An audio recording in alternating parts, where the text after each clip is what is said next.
Ayun. Halika dito, sis. Ano mo pangalan ng site? Siya, si Sher. Ayun. Ayan. Is my amiga. Yun po ang mami. Mami yan siya. Sila.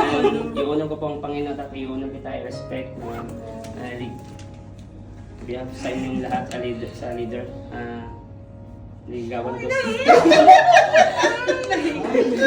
Niligawan ko Yes. si Ang Rosnel. daming gwapo dito, walang gwapo. Yes. At For the first time, honestly. kasi inano na Panginoon sa akin hindi na gawin ko to kasi itong rose kasi pure, it means a pure love sa bawat isa.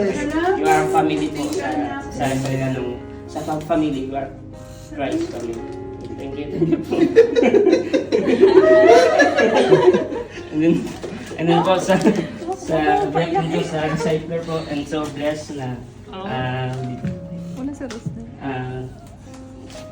nakilala ko kayo and kay Rosnel, and so blessed at papalo pa ako po, ligawan si Rosnel. I-honor ko ang Panginoon at i-honor ko kita, i-respect kung anumang desisyon or kung ano man. I believe na papayag ka.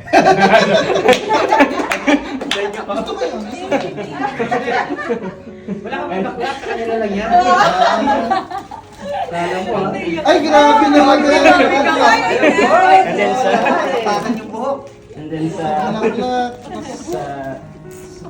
lahat ng sa pinagdaanan ko sa in past years, 2 years, ikaw ang bibigay ng ikaw ang prayer answer sa Yes.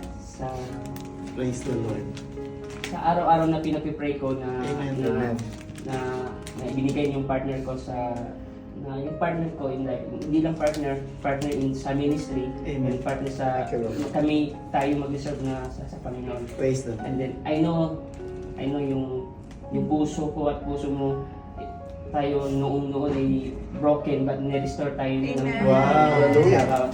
and then ang pinag-pray ko and napakita ko sa Panginoon na kung gaano kamahal ng Panginoon, ito ang gagawin ko sa mahal naman. Ay! Asan yung ano? Asan yung sing-sing? Sino na? Ay, kinikilig ka naman. Kinikilig naman